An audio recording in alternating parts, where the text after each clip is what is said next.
Well, greetings and welcome to Office Hours with Dr. G and Cynthia Martin L on location. And of course, we're having a little bit of technical difficulty with the sound. It might pop in there, but I'm going to start anyway. Well, welcome to Office Hours with Dr. G on location. And I, as usual, am so glad that you could keep our appointment. Now, tonight, my sister Cynthia and I are so excited to come on and to bring you an update on our sojourn to the great territory of Arizona. And like I said, here comes the music kind of kind of delayed.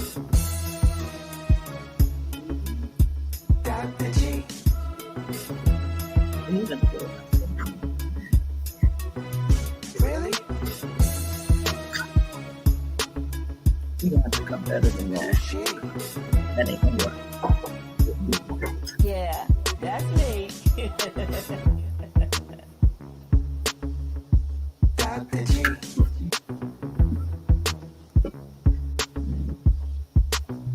Really? Who's she? Yeah, that's me.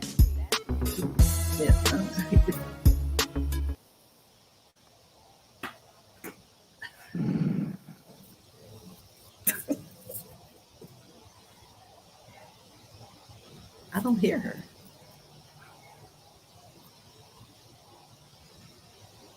Clients. Jerry is also a master psychic. In addition, he is his equally gifted wife, Sandra, MamaKongo, Fraser, are well-known, well-traveled, and much sought-after makers of high vibrational spiritual tools, which they sell around the country at holistic and cultural events, as well as online. Now, Michelle Gibson received her bachelor's degree in social work and psychology from the University of Maryland. She's lived in many different places, has traveled extensively, and she firmly believes there would be no mysteries in history if we have been told the true history. Michelle's been fascinated by megaliths most of her life, and her journey has led her to uncovering the key to the truth. She found a star tetrahedron on the North American continent by connecting the dots of major cities and extended the lines out. Then she wrote down the cities that lined up primarily in circular and linear fashion and got an amazing tour of the world of places she had never heard of, with remarkable similarities across countries. So this whole process and other pieces of the puzzle that fell into place brought up much information, including a suppressed, ancient, advanced global civilization that needs to be brought back into collective awareness. And her research in tracking these alignments and led her to uncover the evidence for what has taken place here, those who were responsible, and how it was covered up right in front of her eyes. Now, based on her in-depth research of cities and places in alignment around the world, she found extensive evidence that a worldwide Moorish civilization with its roots in ancient Mu and Atlantis built the world's infrastructure, with different empires within empires. For instance, Washita, Phoenician, Tartarian, Barbarian, and Ottoman, just to name a few. But one beautiful, elegant, integrated, unified, and worldwide civilization that was deliberately removed from our collective memory for the purposes of the power and control of the few who definitely do not have our best interests at heart. I want to welcome both Jerry and let me get back here. Michelle to office hours with Dr. G and Sister Cynthia. Hi, everybody. Hi. And greetings to those of you who, like I said, I can't tell you why we're having the slowdown in the music and how it started after the fact, except that Sister Cynthia and I are on the same internet. Right. we're So on the same we're on the same internet thing. We're at the same place, just in different parts of this beautiful of this beautiful place. Cynthia is yes. I hope you're doing well out there. It's 105 I'm degrees. doing it for the people. Okay. She's outside. Well, I am inside. Welcome, though. I want to welcome Michelle Gibson and Elder Jerry Miller, and unfortunately, MamaKongo is resting, but I know she's given her love and energy to us because we had time. We had a wonderful time with she and Elder Jerry on yesterday, and both of you all are in Arizona, and you're some of our favorite people, and we got a chance to kind of hang out with you both, and we just wanted you to come on, and that glares there. We wanted you to come on and address the people along with us with some of the things that we shared, and it's at two different levels because Jerry, Jerry, you're not only a mystic, psychic, and all that, but you're intergalactic. You know what I mean? And so yours and MamaKongo's experiences fascinate me to no end. So I would like to again, if you don't mind, I'm gonna start with you, Jerry. Oh, really? Yes, I'm gonna start with you. Somebody said to me, Jerry Walker is out in Arizona, and I don't know if they responded back to me. To my response was, "Did you mean Jerry Miller?" It was a comment. Somebody wanted me to know that Jerry Walker was out here, and I'm pretty sure I don't know who Jerry Walker is, and so my assumption or presumption is that she was referring to you because you are the great Jerry Miller. Oh, really? Yes. Best we ever did and got away with it. Well, welcome. Listen, we had a good time, did we not, Cynthia? Absolutely. One of the most fabulous times I've ever had in my life. Yeah. To be able to come out and come out here to Sedona has been one of my life dreams. So I accomplished that yesterday, but oh my God, I'm going back tomorrow. Yeah, I have some other things to do out there. Right. And when she said going back to Sedona, she means Sedona, because we are not at Sedona, we're at Phoenix. Yeah. But which is what Jerry or we're about now. What Prescott, we were there the day before we came to you. Which is further, is Prescott further than from I have no idea. I have to ask Chris that. Wait a minute. Go. You don't know? 50 miles? Yeah. So Jerry said, I travel there from time to time, but it's about a 50-mile trip. Beyond Sedona. Or 70, depending on where you're coming from, yeah. But leaving Sedona, going to Prescott is about 50 miles. Okay. So we went there first to visit with Michelle. And then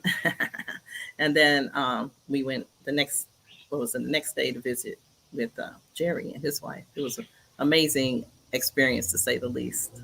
Yeah. So okay, let me switch it up. So Michelle, you took us to some places that of interest. You study a lot about mud floods, right? Could you tell the viewers what that mud flood situation is about? And I do have a picture or so that I took of one of the places you took us. And it is definitely a big subject. And I know we'll be kind of going back and forth here, but I first moved to Sedona, Cottonwood Village area in 2017. It was in February of 2017. And I was drawn here because Sedona is one of 12 nodal points on the Earth's grid system. So it's a place where a lot of ley lines connect. And ley lines are all over, but they've been hidden from our collective awareness. But they're lines of electromagnetic energy that are very, very, very powerful.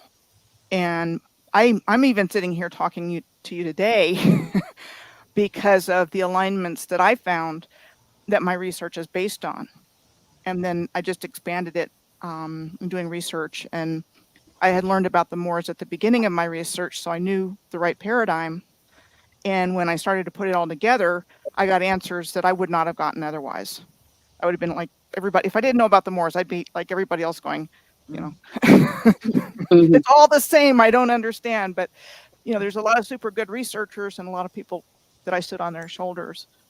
And so I was following cities and places in alignment and collecting a lot of data on how everything was the same all over the earth. And then about 9 months into doing that, so I started blogging and making videos in June of 2018. In the spring of 2019, I was connected to the mud flood community by a particular YouTube channel where the man was researching his own area of Baltimore. But when I saw his videos, I'm like, we're looking at the same things.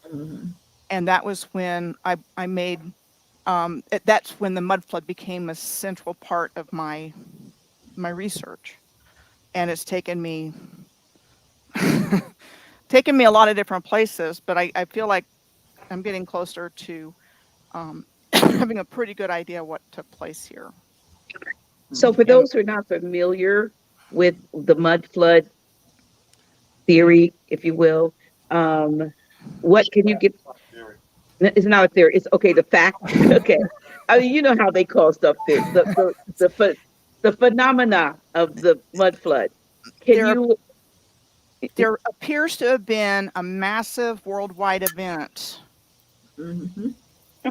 that created a liquefaction event, and it buried infrastructure underground. It, you know, all kinds, railroad tracks, because that was all part of the original civilization. All rail infrastructure was part of the original civilization. Everything, canals and waterfalls and rivers, you know, that was part of the system that was built by the ancient builders, meaning, you know, original humans. And I believe a cataclysmic event was caused by what we know as the Illuminati bloodline, you know, satanic bloodline families that figured out a way to fry the grid and come in and take over everything. And that's what we're seeing playing out now.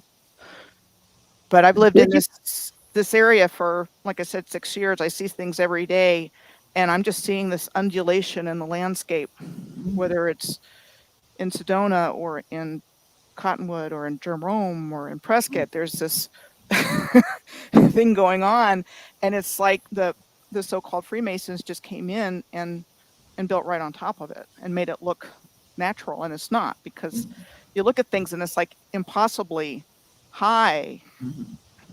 Yeah, there's a restaurant off of 89A in Sedona. It's a Mexican restaurant.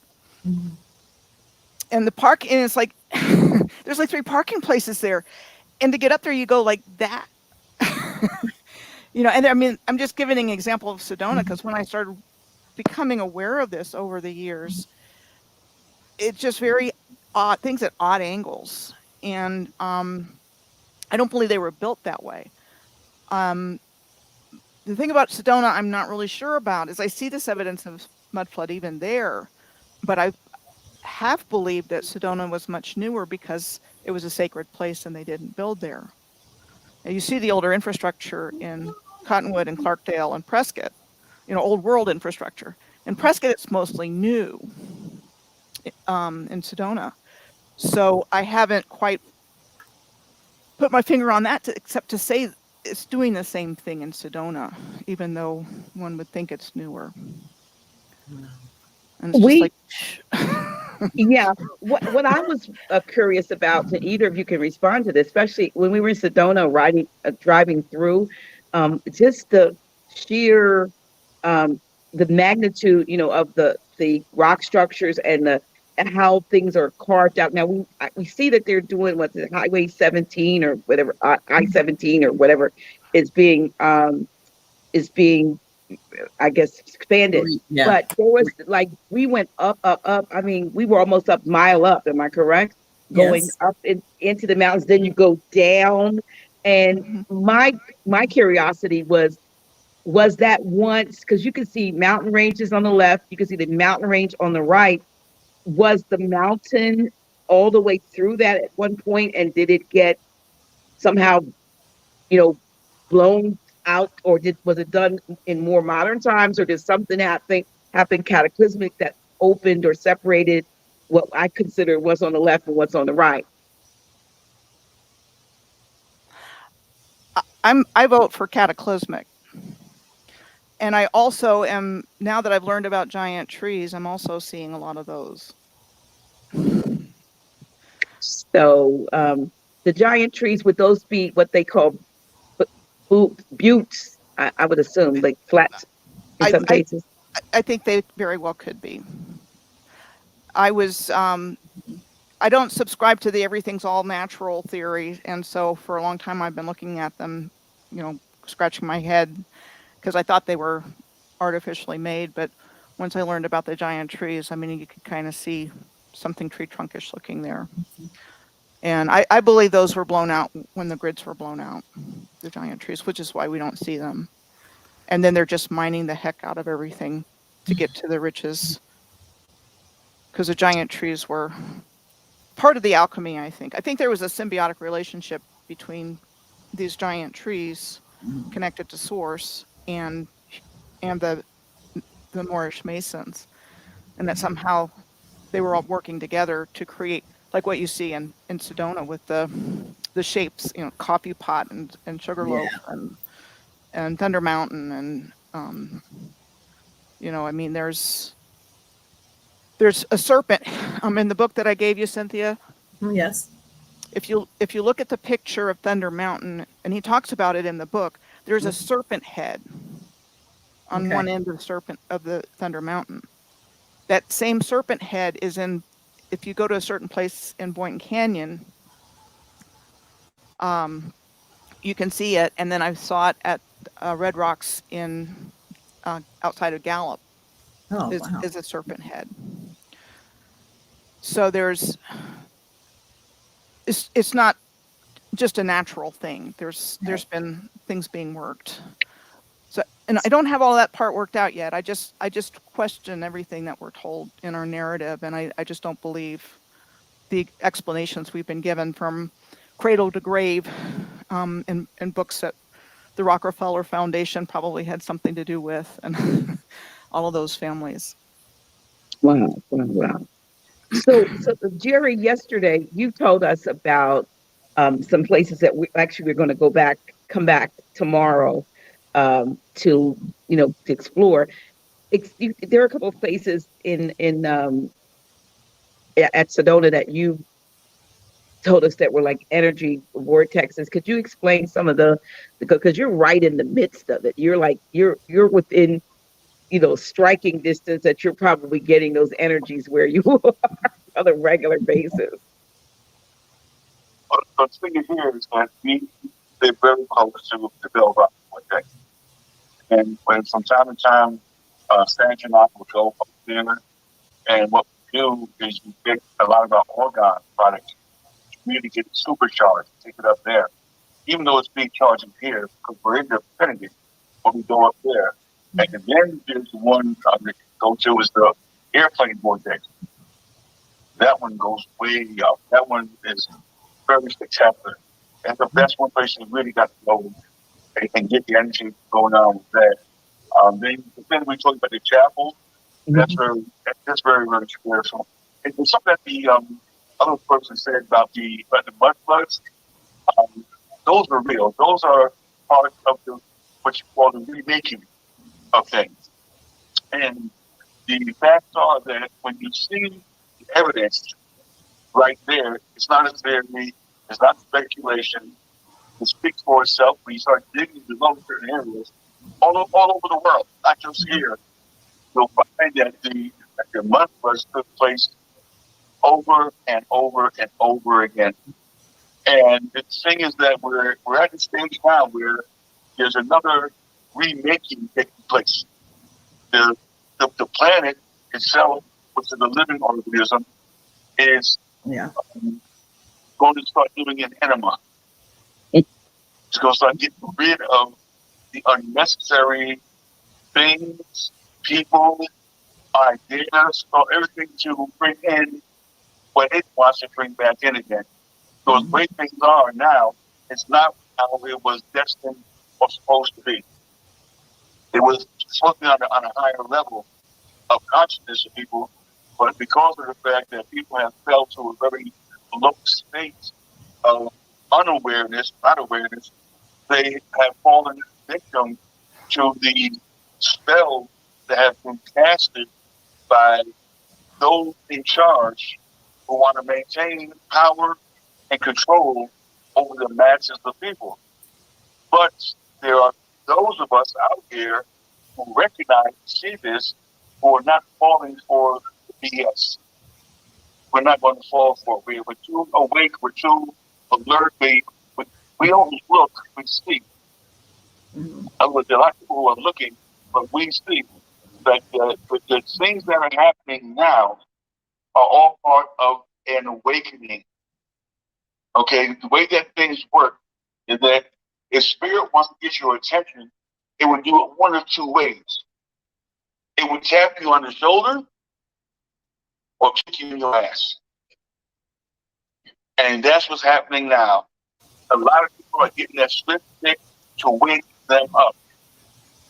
Don't fall for the, I'll use this terminology, the malarkey, of the nonsense, of all the mis and disinformation being put out that they're not telling you. What they're telling you is what they want you to believe, but not know.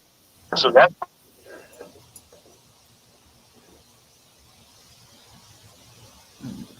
When can't hear.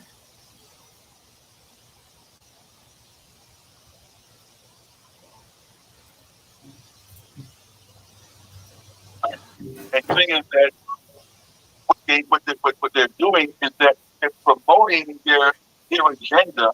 And every time that you notice one thing, go back a few months when there was the so-called unidentified aerial phenomenon in the sky, the so-called UFOs they shot it down. What happened after that? Nothing. You don't hear nothing. Not a peep. Because they take you from one thing to another thing, so they know that people have a short attention span. So they will continue to promote things, and so now what the whole idea is to keep you asleep, not wake you up. They'll give you a taste for something and get you excited about it, and then all of these things are misdirections that there's other things going on and you should be made aware of. There are places on the planet, there are many underground cities that have been manufactured. There's one in, I think of it, is Kansas City. There's an underground city in Kansas City where you can drive trucks through. I mean, they got the mail and they got everything you can imagine in this one massive underground city. That's just one of them. There's one out there in Denver Airport. They have a massive one out there. And you notice the Denver Airport, outside of Denver Airport, they have the Anubis. They have certain statues, certain paintings, certain things there. There's a lot of Masonic things going on in there that the average person looks at and doesn't know. That's for those who are connected with that society, that they're getting the message, but you're not. Anytime that you go into a building and it's a checkerboard, with a black and white tile on the floor, that's a Masonic building. Anytime you see on Chicago police hats, you will see that same thing. You go into a government building, you will see certain things that are there for the elites of the society, not for the average person. Right. Because you're not supposed to know. Okay. Because the thing is now what's happening to many of us, we are stepping out of the darkness into the light. And that's why I said that when your two eyes become as one, you will become enlightened. You will be able to see things. You will hear differently. You will see differently. And you will know differently. The time for believing is over. We are now in the time of knowing. That the other lady just spoke, I forgot your name, I apologize. Michelle. But the thing is that, Michelle, there you go. Let's get it down. Okay? That when she was talking about the butt buzz and everything, she knows what she's talking about. She knows it because she has studied this. She knows it. And the thing is that in the previous life, she took part in a lot of those things and building certain structures and took part with the planet. That's why you see a lot of megalithic structures that can't be destroyed, that can't be washed away, because they were there for that purpose for this time, for people to recognize and see that the technology that existed back then was superior to what is going on now. Go back to some of those old world fairs that you used to have and look at the construction of a lot of those buildings that are taking place that don't exist anymore. That technology is superior. The other thing too, up to the 1920s and 30s, the tallest structure on this planet was the pyramid in Egypt, in the Giza Plateau. There were no other buildings or structures taller than that anywhere on the planet that you can find. And then along came modern so-called technology in the late 30s and 40s. We started building what they call skyscrapers. Those are your tall buildings now, but those are not conducive to the planet, and the planet will take care of them too, as well, because they're not supposed to be there like that. That's not part of what they've done is that they've taken away nature and have created concrete. Like I said, that old terminology back in the day, it's a concrete jungle. That's what it is. That's what you're living in. And you look out your window and you don't see trees, you don't see birds, you don't see anything. You don't see grass. All you see is concrete from a tall building. And you think, and you're taught to think that, oh, what a beautiful view you have of other buildings. That's not who we are as a species. We are nature. We like where you see where I live here. I'm surrounded by grass, I got trees, I got everything up here. And that's how it's supposed to be. You're not supposed to be living like that.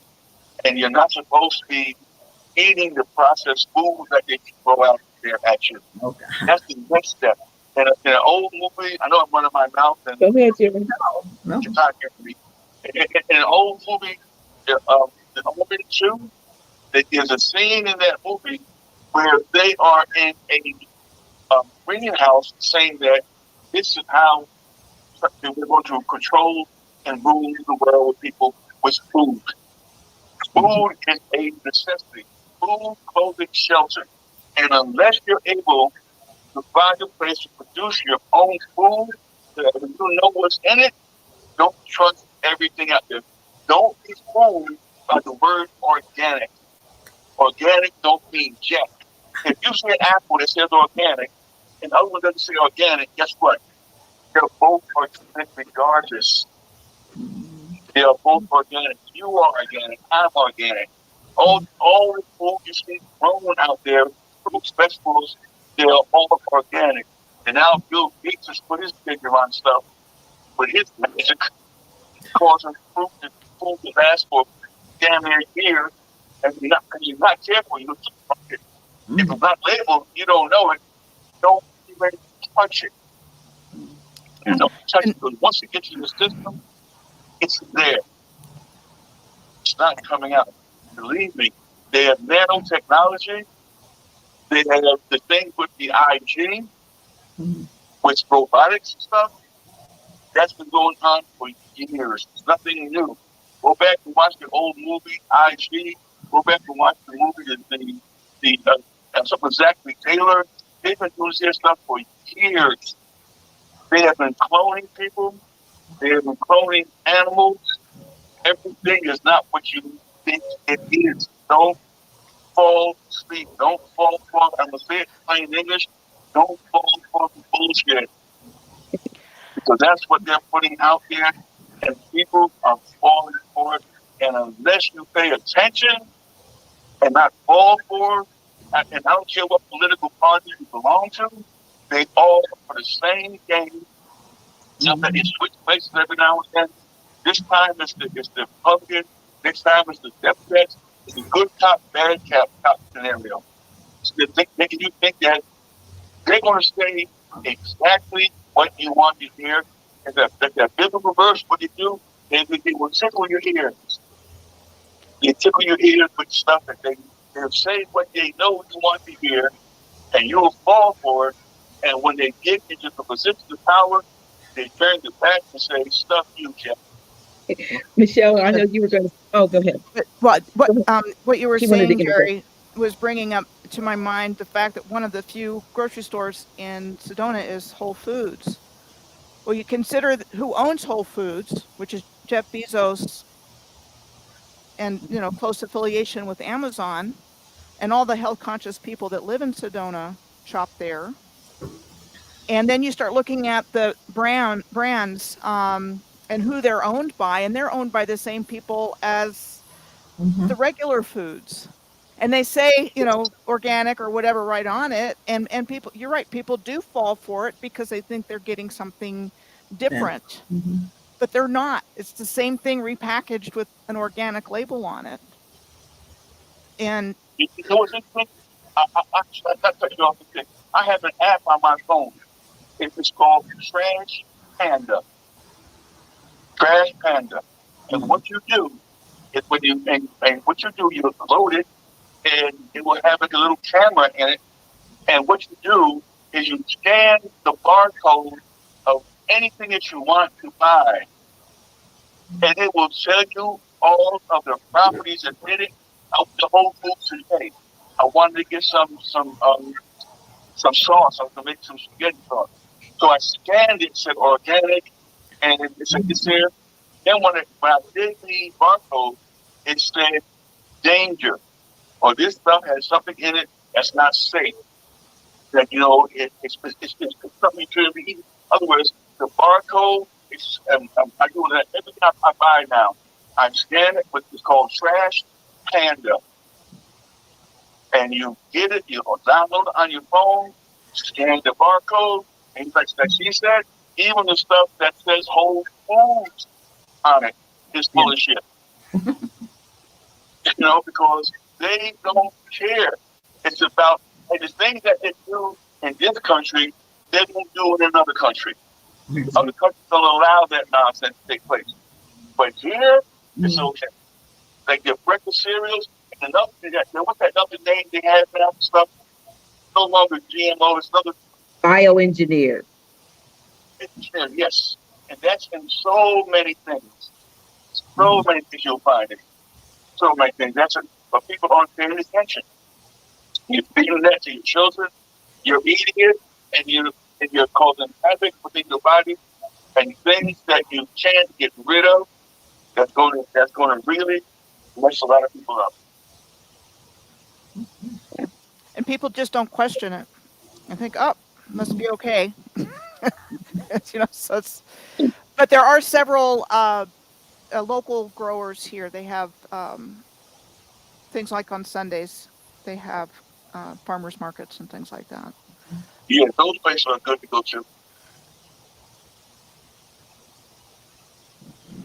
Yeah, and I was talking, Cynthia, you and I were talking about the advent of the seedless fruit, and how children or young people at a certain age don't even know that grapes that are, natural, and oranges that are natural, and watermelon have seeds, Correct. and that anything that has had its ability to reproduce after its kind, as the Bible says, because we had seed bearing herbs and fruit. They've taken that out, that denaturing process of it, especially if you're young enough. Whatever process took the ability to reproduce from that fruit and vegetable is now operative in those who consume it. And so a lot of the younger people, like I said, don't know. And you running, they're saying, "Oh, I don't want to be able to spit out seeds." You better want to spit out seeds, because otherwise you're ingesting something that will not allow you maybe to produce from a seed, your own seeds. And I don't think a lot of people are aware of the dangers of that. They're not. Young people think That's it's right. common to have seedless fruit. Yeah. Seedless fruit, that's natural, it's normal. It's seedless. I haven't seen that. When I lived in Georgia, I went to the farmer's market they had there, and they would have grapes and seeds. Here, like for watermelon, the only place I found seeded watermelons was at a place called Fry's. In Georgia, it's called Fraser. And even Safeway, they have seeded watermelon. But other than that, everything else is seedless, this, seedless, that, everything. And it shouldn't, because there's no health benefits of it whatsoever. None. How do you create something without a seed? I don't know. You think the copper field? What's that? I don't know. I don't know. But when I got here, on day one, I was able to uh, obtain a seeded watermelon from Sprouts.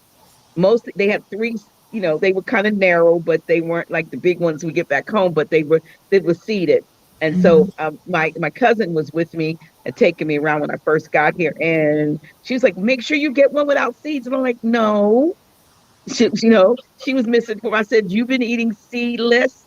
I said, "You've been eating, that's pretty much tantamount of you've been eating poison." I said, "No, you want seeded watermelons. You want to get a watermelon with seeds in it." And so many people, like I said, are opting for convenience and don't eat, like you said, we don't know the half of what it is that we're consuming. But our consciousness level is being raised at some point. And another thing that you were saying, and MamaKongo was saying yesterday about when that percentage of, we get to that threshold. I guess we call it the 100th monkey theory of when we reach critical mass of our awareness, and we're hoping that whatever we do, whatever little part we play, I'm saying all of us, we're hoping that pushes us further into. It's almost like we're being pushed ahead backwards to go ahead.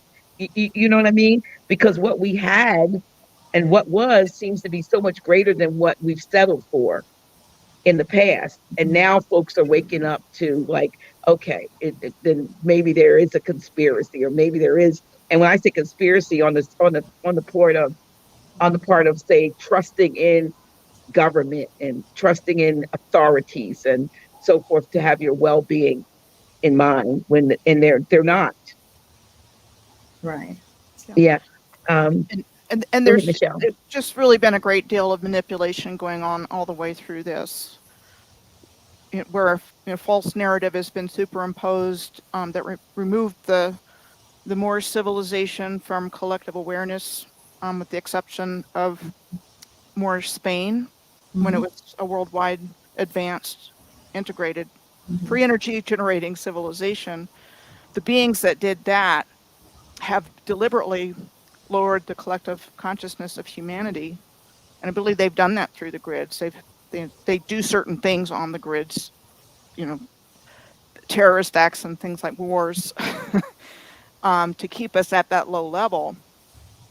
And it affects all of us. The lies that we've been told affects every last person.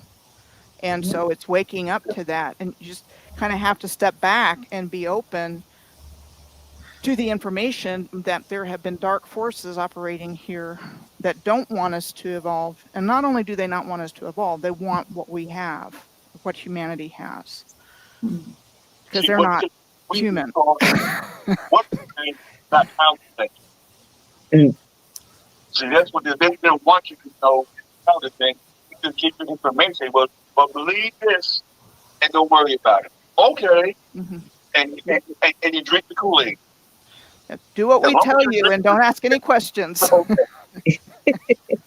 okay, drink Kool-Aid, you'll be fine.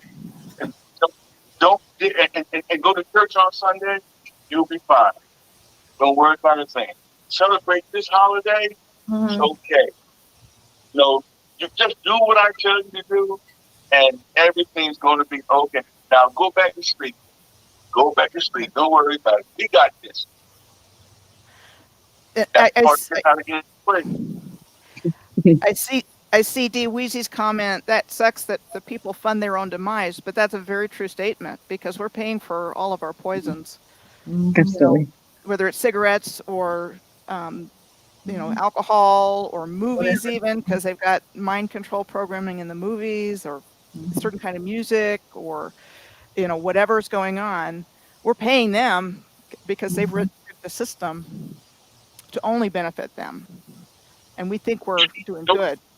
The most amusing thing I see whenever I watch television, I look at the animal food commercials. Now, if you got a pet, that's okay. I'm not knocking pets or anything. But the commercials are made for the humans, not for the pets. Because pets don't watch television. They don't sit there and change the channel. And what they say is that this dog food tastes great. How the hell do you know what it tastes like? How do you know it tastes great? And they give a dog vegetables. They got corn, they got carrots, they got peas, and very little meat. But animals like that are carnivores. They're not herbivores. You don't see how many dogs have ever seen run outside and grabbing a carrot, or some peas. They want some meat, but that's too expensive to give a dog, so they're going to give a dog.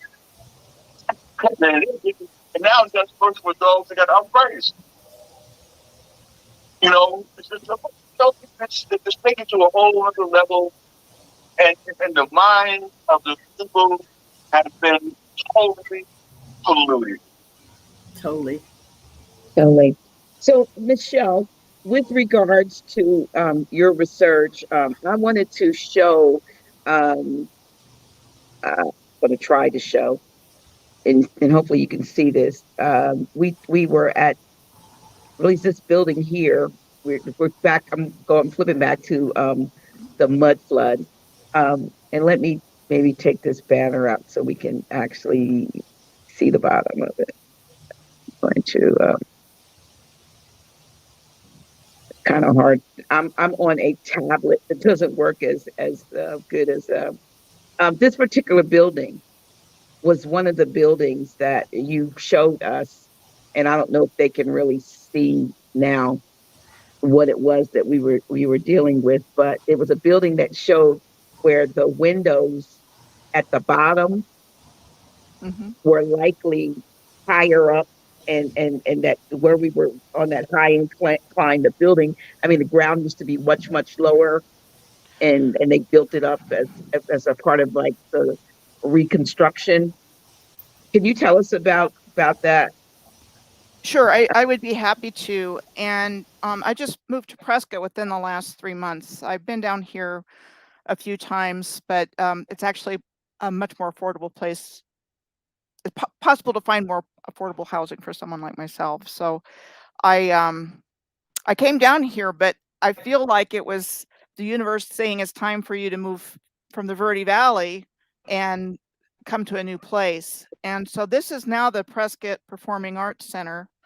And we came upon some Arizona Rangers, and I was kind of standing off to the side because I'm getting ready to show more evidence about mud flood, and these two are just kind of standing around hanging out. But they, Dr. G and Cynthia and Chris, got right into it, and so The building that they're in front of is now the Prescott Performing Arts Center. And if you read the sign outside of the door, it was a Catholic mission that was set up sometime, let's say in the late 1800s, because the actual year is elusive, but this is typical of the story. This building, this whole place is mud flooded. And I took them along the side of the building and showed them exactly how started out with the back end, the stonework at the bottom was like really high.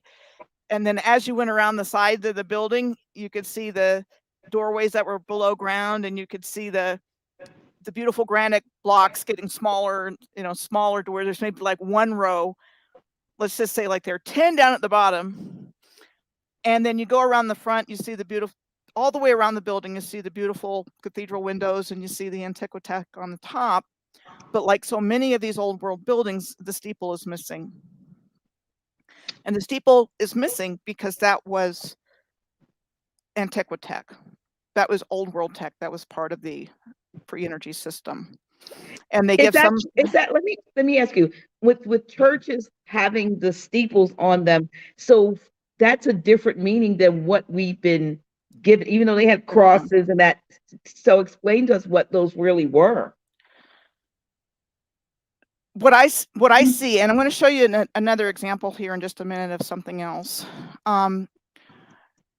It was a beautiful, advanced civilization, originating in Mu, Atlantean, I think up until recent times, and then something happened. And I want to give an example of that that's local to here, but it's 1,000, 10,000 times over. This was like a functional energy grid, and so the steeples would have some kind of purpose. So it's going to line up with other infrastructure nearby. So the courthouse is nearby, the bandstand is nearby. I showed you how it lined up with Thumb Butte on one end, which I think is a giant tree stump. And then on the other side, there's a pyramid with a big P on it. And this building is right between the two. So that steeple that would have been there, that was taken down because of lightning strikes or something like that, would have had some kind of conductive function with this whole system. But and Prescott particularly, it's like that main street that we were on there for a little bit, Gurley Street, where I showed you the streetcar that was only running for 7 years, from 1905 to 1912. It's like a diagonal with all the characteristics of, on one end, the windows are just barely peeping up above the sidewalk, and down at the other end, you've got full windows, full doors.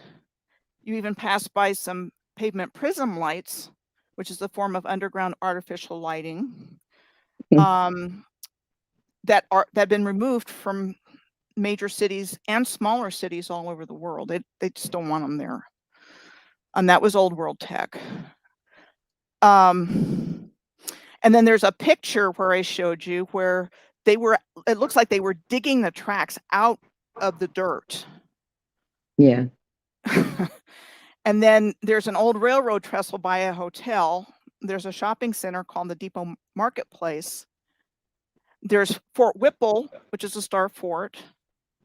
So there's a star fort historical star fort in Prescott. There's one apparently in Jerome, and you can kind of see it, but that's not as clear.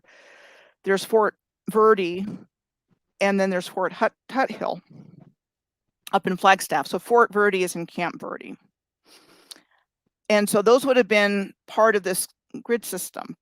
But the historical narrative wants to convince us of the Wild West and the cowboys, and they were built to protect against the settlers, against the Indians, and all these things. And that's just all BS.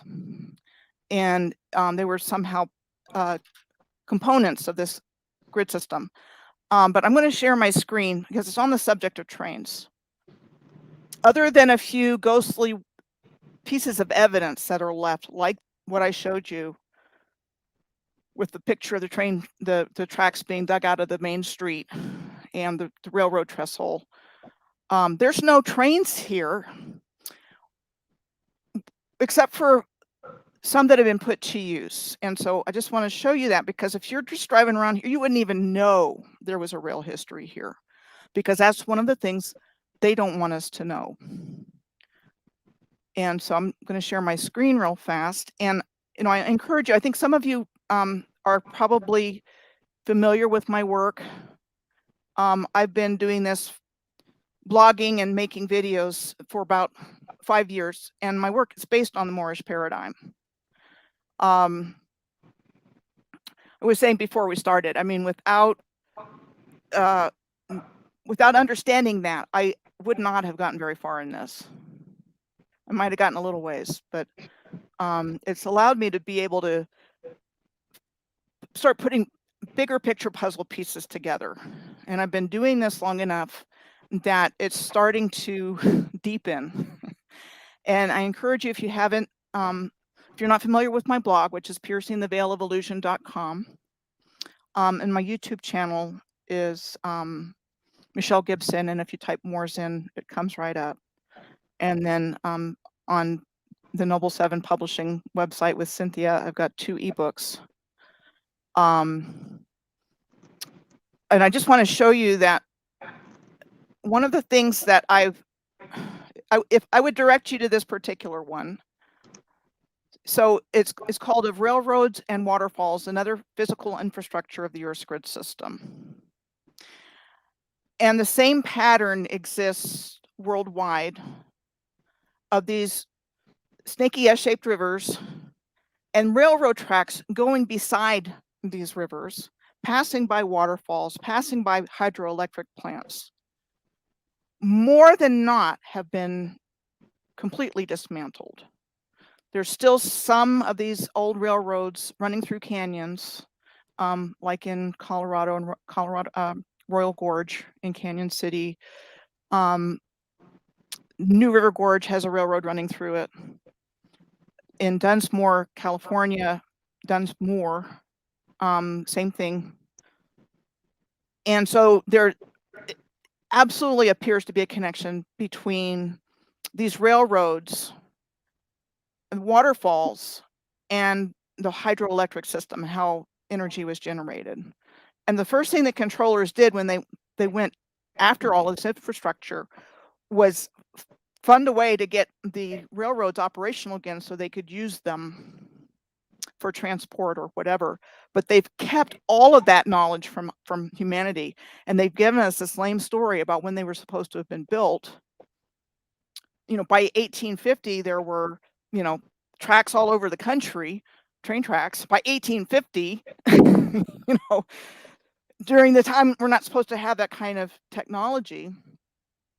And so they're just, you know, laying credit, you know, giving each other credit for who built it. And it's like, no, it was already there.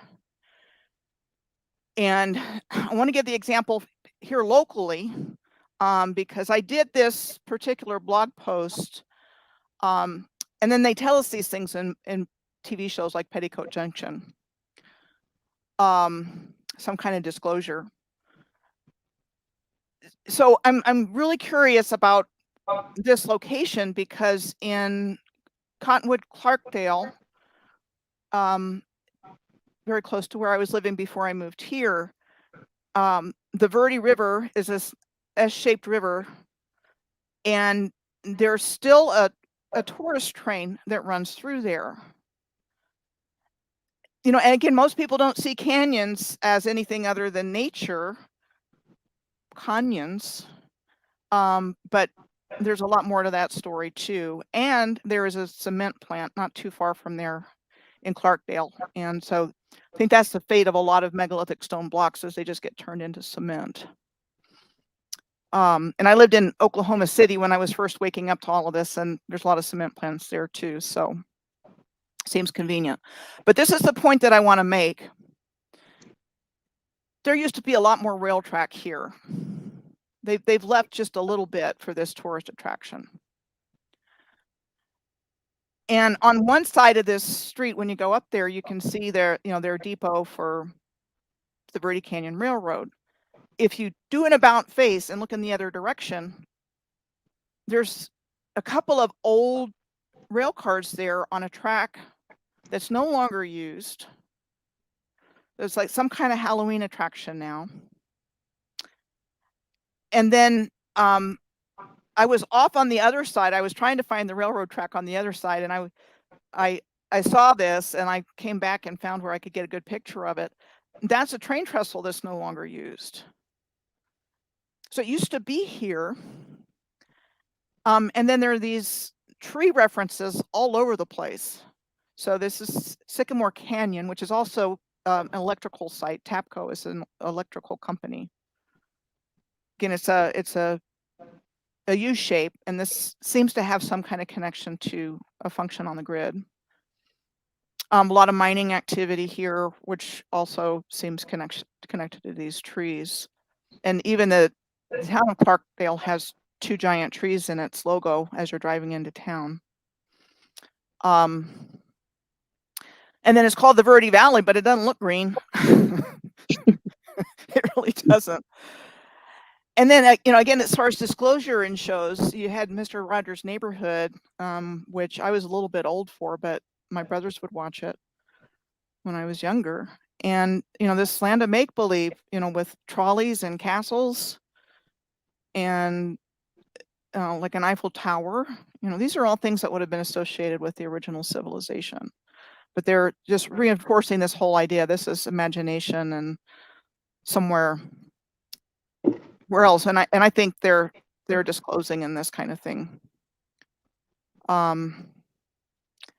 So anyway, this is a place in Waterbury, Connecticut, that was built as a theme park, amusement park called Holy Land USA until it was condemned. And so now it's just abandoned, but it looks like Cappadocia in Turkey. And then, you had cartoons like the Flintstones. You just got to wonder what's going on here. And that's just an example of where my research is taking me. I didn't start there. The books that I have on the website, some of my earlier work, it's very appropriate and apropos to this conversation. And I've just it's like the universe wants us to come back out. So if you honestly look for the truth and you're open to the information, it's like wanting to come out. And you just have to look at it with everything with a critical eye and be open to whatever shows up.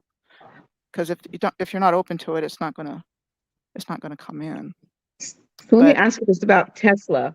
With what Tesla was doing, would he have been tapping into these existing grids and energy sort of work? Well, I don't know about the vortexes for that, but where we talked about waterfalls and different things that seem to be always together, symbolic of some type of hydroelectric type power system. Would that have been the same free energy maybe that Tesla was trying to get to the world, or at least to this country? If I was to make an educated guess, it had to do with the original civilization's technology. And it was either still existing at the time he was alive, or he had some kind of special connection with the technology gods to bring it back. But things like Wardenclyffe Tower, that was probably original infrastructure. That whole free energy idea. But it seems to me, though, when people when they get a download to bring something, I'll just give you an example. A couple of years ago, there was a more that I understood, because if I understand, he came up with a water, some type of something that will run a car with water and so forth. And then he unfortunately was deleted, if you will, or disappeared as a part of what happened in, I believe, Buffalo. It seems like when, I feel like the universe will drop the knowledge down, and it's like also whosoever will. That's why 2, 3, 4 will run to the patent office at the same time, almost with an invention that seems similar, because they grasp onto a download. But when folks try to bring back things, it seems like the powers that were will do something to make sure that that doesn't come to pass.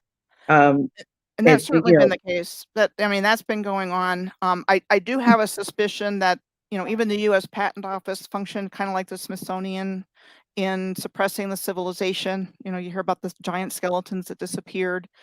I think it's highly likely that at least originally the Patent Office was assigning credit of original inventions to their people. And then it came to my mind that Einstein worked in a patent office when he was a young man, and you just have to wonder, because all of this has been suppressed, and instead of how advanced humanity was and the Moorish civilization, it's like we're so far from that as a collective in terms of how we see ourselves and our abilities, that the Rockefellers, Rothschilds, DuPonts, Astors, all of them have worked very, very hard to suppress this. They got rid of the non-polluting, highly efficient rail infrastructure that used to be everywhere, and I do mean everywhere.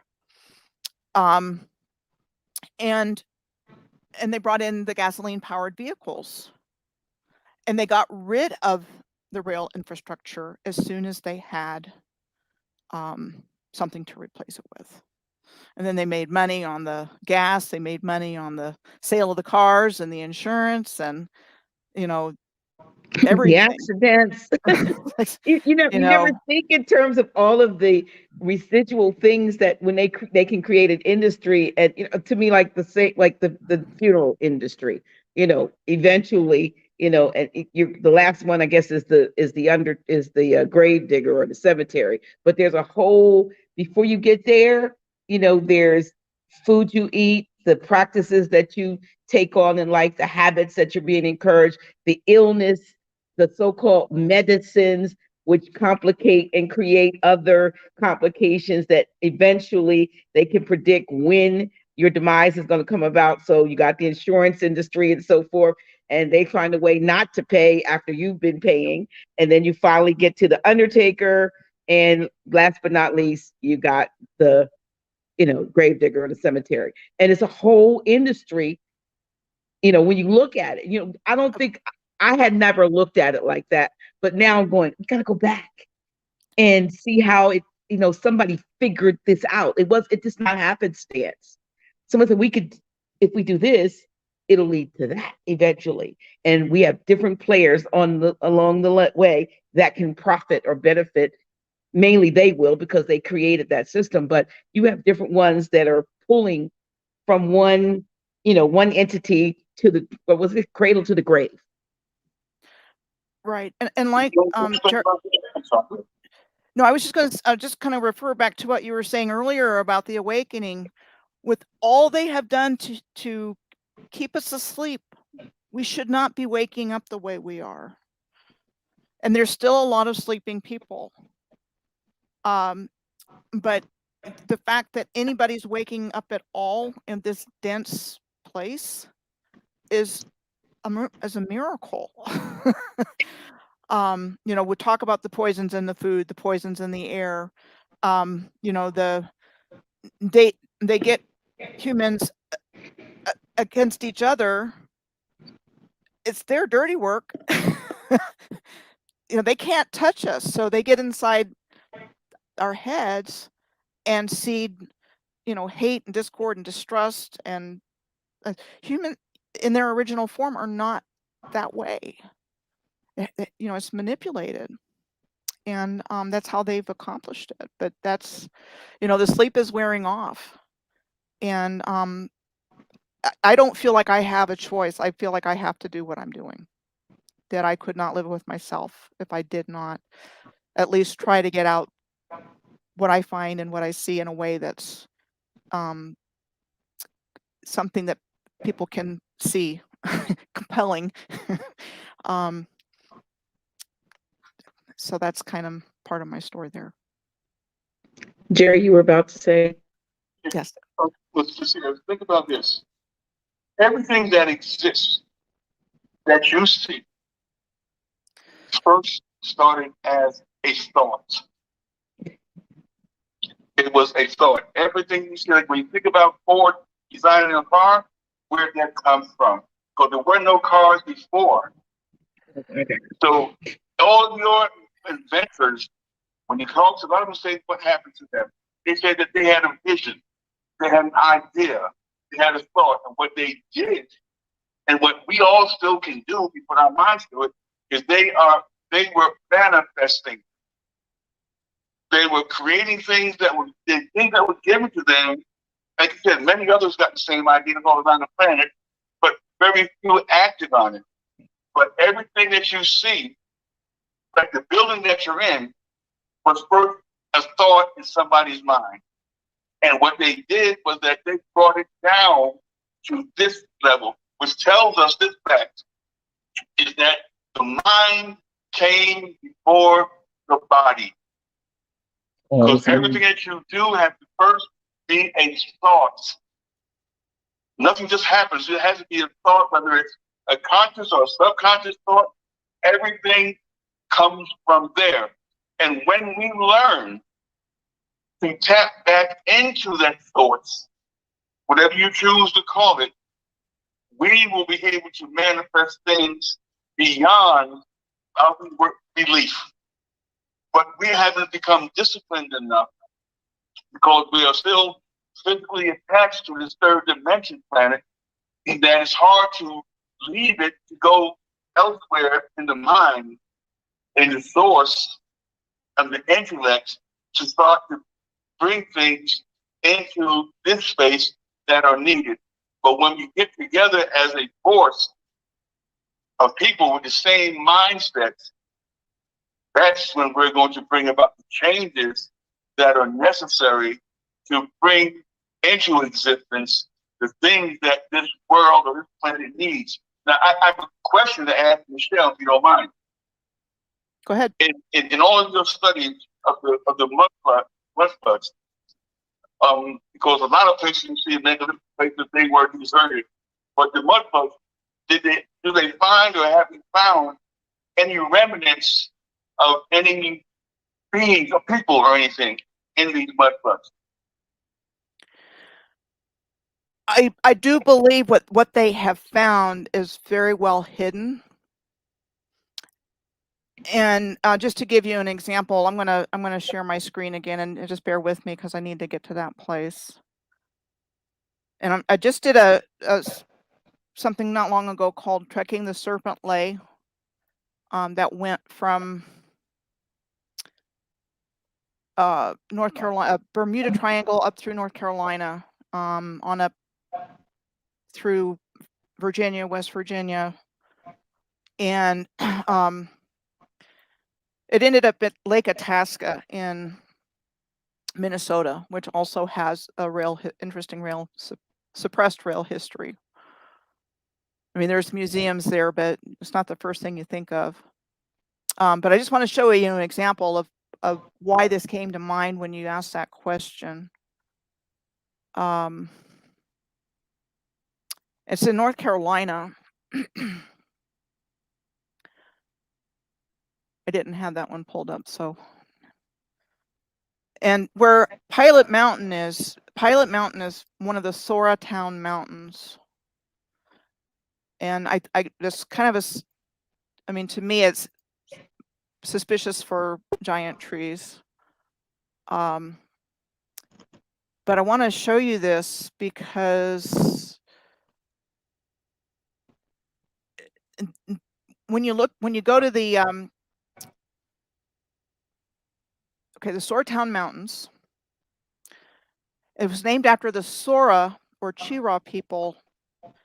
And this is what you find when you look it up. And most of the time, that's all I have to go by. But I've gotten good at reading between the lines. They were Siouan-speaking indigenous people who lived here before the arrival of the Europeans. These Soratown Mountains are described as an isolated mountain range and sometimes called the mountains away from the mountains. And again, this is something that I kind of see as a potential giant tree. This is Pilot Mountain, which is really close by. This was in Norway. This is Devil's Tower. This one's in Australia. You know, you just kind of look at some just basic big tree stumps, and then you see ones like this. This one's in Wyoming, but at Devil's Tower from another view. This is the Jugurtha tableland in Tunisia, looking like a giant tree stump. You see the rings there. And this is the Hara of Arhab volcano in Yemen, looking like a tree stump. And I absolutely believe there's a connection there. But where I'm going with this is in Andy Griffith's hometown of Mayberry. This is in the museum there. Now, I was showing Dr. G and Cynthia and Chris what it looks like in downtown Prescott. And the Mount Airy Regional Museum is here with the same kind of features that I was describing earlier, where you see, you know, the sidewalk going down there and, you know, over here, just like kind of a funny way to build. And then you see the same kind of thing happening in Malta, which the original opera house is here in Valletta, Malta. We've got that same uneven looking appearance. When I was looking up information about the Sora people, I found this record with records mentioning a vanished tribe and remnants of their rich cultural heritage recorded in historical journals. And it said, still buried in the earth, when you read what it says. And so it says, some say that all of the Sora have disappeared and that remnants of their rich cultural heritage are recorded in historical journals while still buried in the earth. And, you know, it's like this whole alignment that I was going up had a history of giants all up through it. And then there's also the Great Serpent Mound in Ohio. There's the Miamisburg Mound, which looks like the Silbury Hill in England. There's crop circle activity around both places. And then there's the Miami people in the Miami Valley around Dayton. And Dayton was like this, you know, incredible place of invention. You know, and there's just a whole bunch about, you know, what happened and how they were taken, how the original people were taken out. And then the Europeans moved in and took credit for all the infrastructure there. There's trains there. There's a beautiful carillon there. You know, National Cash Register's headquarters are there. There's all kinds of, like, the birthplace of all of these inventions. But there's this big hole with the who are the Miami people, and then there's giant skeletons there. There's giant skeletons West Virginia, Pennsylvania, all through that area. So the remnants are there, and this is again tracking a ley line. So that's again how I've come into this awareness, has been tracking these ley lines, and it just goes deeper, keeps getting deeper. What do you say about the fact that some say that a lot of the people either went underground or went interdimensionally? I mean, they made do either of you have any knowledge or feelings with regard to that may have happened, or there may be, like you talked about, civilizations totally underground? Are there beings that still maybe from those earlier times living and thriving in inner earth, I guess you would say?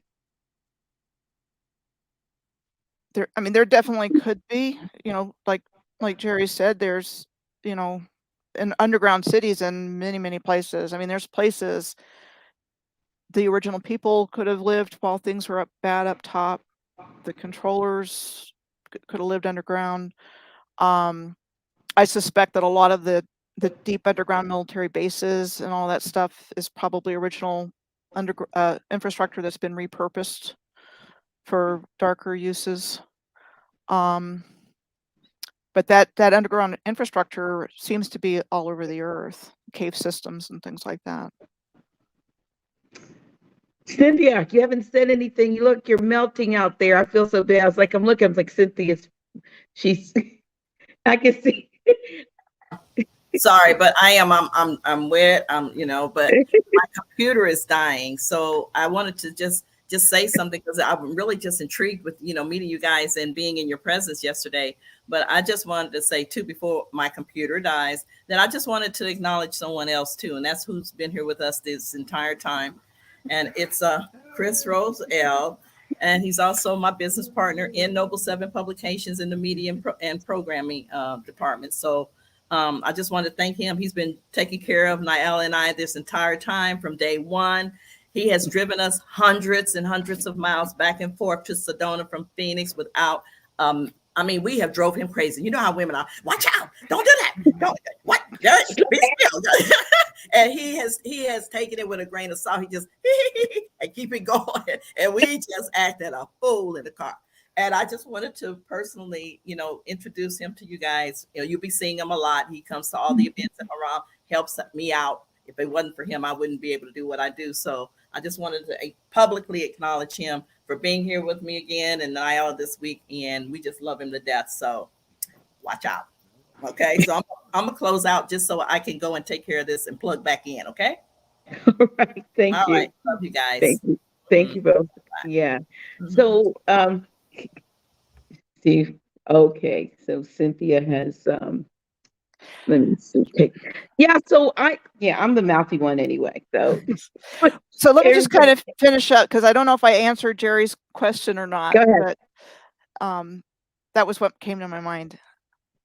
For the Sora people. Well, where do you think they have the artifacts though? The skeletal remains and so forth. Are those things maybe at the Smithsonian or either in the Smithsonian basement, or I've heard they put them on a ship and sunk them. Oh, really? I've heard that. I don't know if that for a fact, but a lot of these giant skeletons that were displayed openly in the 19th century aren't there anymore. So they went somewhere. Maybe they took them they put them in that underground city in the Grand Canyon. Grand Canyon. Yeah, or something. There's some books. The title is roughly When Giants Ruled the North America, the World.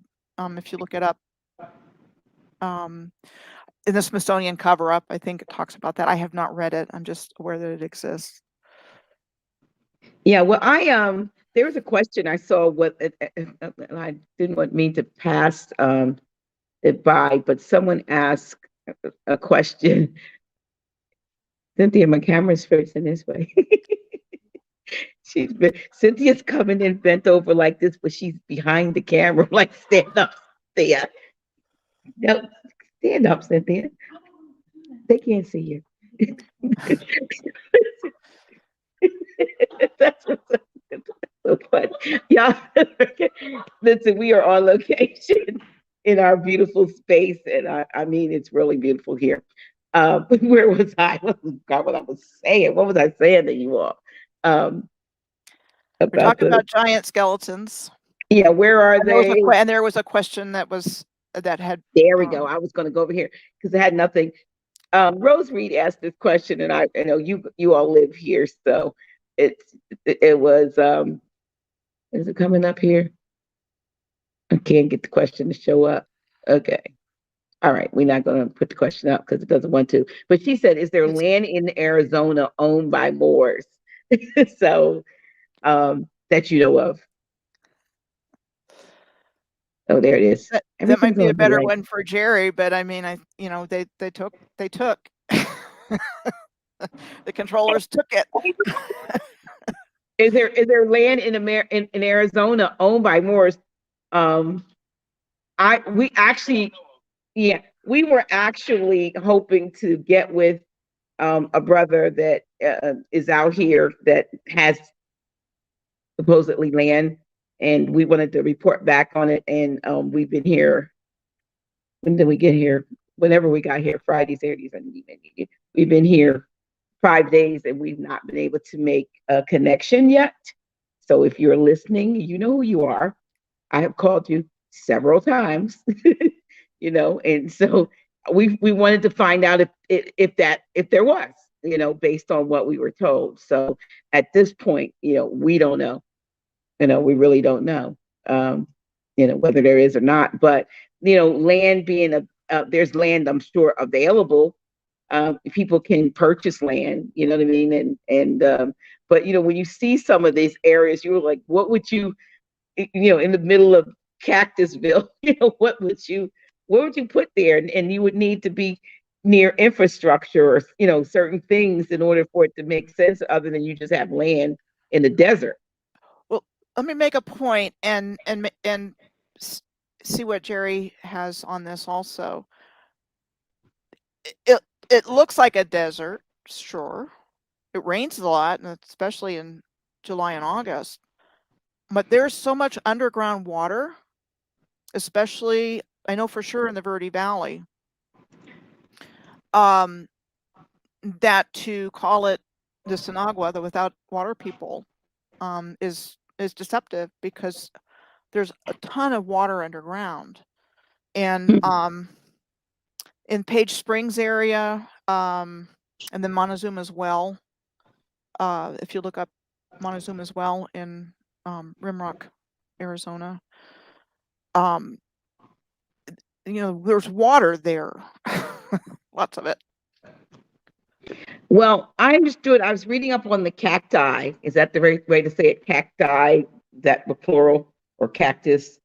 And I noticed between coming from Phoenix to Prescott, how many huge cactus or cacti was there. So I wanted to know, well, how old are they? How long do they live?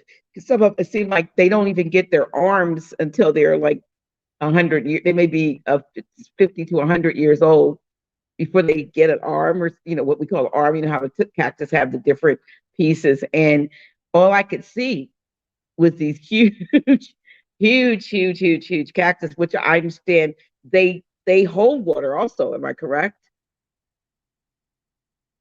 Anybody know? Jerry? Yeah, they do hold water. That's a fact. Something that just came to me when someone asked that question about any Moors. I saw on a TV program, a news show, where they had these people in the Moors, that people had a land that they developed that for everybody. Like, it's not just for Moors, but they are the progenitors of those who want to live off the grid. I don't remember who they were, because I saw it for a minute on the television, but there are those people that are out there. Do some research on it, you might find them. And I'm going to say this too. I apologize. I'm going to have to leave because my phone is down to 8%. It just flashed, and so I don't want to just disappear on you and not say, well, what happened to them? So I appreciate you, Ayla. Michelle, appreciate you, and I hope we do this again sometime. But I'm going to have to leave, unfortunately, because the phone's going to shut off eventually, and I don't want it to happen when we're in the middle of something. So again, I appreciate you. Thank you. I'd love to get one of Michelle's books or something to see more information about that much, but I've read some research on that, and it's the most amazing thing that you will find. But in any case, I appreciate you both. I thank you. It's been a pleasure.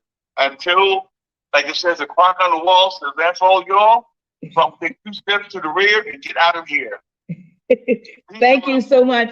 Peace and love. Give my love to MamaKongo, to Sister Sandra. Tell her we love you. We enjoyed being there with you all yesterday. Thank you so much. Thank you much. We'll see you again. Have a good evening. Yeah. So I don't know what. Yeah. So this space is for truth, and it does not matter. Yeah, let me make sure. Let me see. What was that? Okay. Yeah. So, and just by way of explanation about how I got here. I've had an interest in alternative history and information for a very long time, and I'm so glad I didn't major in history in college, or I probably would not have received this information. But I just wanted to know the truth, and I seem to be connected to the ley lines, and that's where I made my biggest discoveries. But about the same time, I was connecting cities and places in alignment that I found off of a star tetrahedron that was connected by the major cities of North America, turned into a Star of David, Merkaba. And by that time, I had kind of been self-educated enough to know in sacred geometry, and I knew that the ancients built out precisely, everything is precisely placed on the earth. I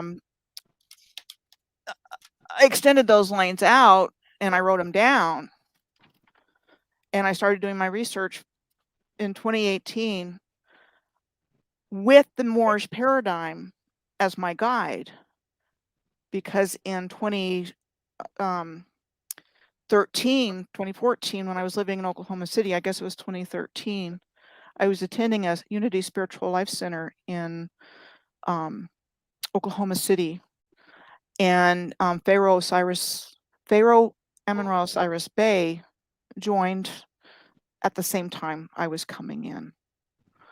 And it's kind of interesting because he really was a man. He really is a man of few words. He doesn't really say a whole lot, but he was the most ancient looking person I had ever met. And I thought that when I first met him, we were standing in line waiting for the lunch after the service. And I don't know if he asked me the question first or whatever. I said, "Where are you from?" And he said, Helena Bridge, Arkansas. And he just kind of stuck with me over a period of time. And two other ladies and I and Osiris would travel, and it was one of the other ladies, Malbion or whatever,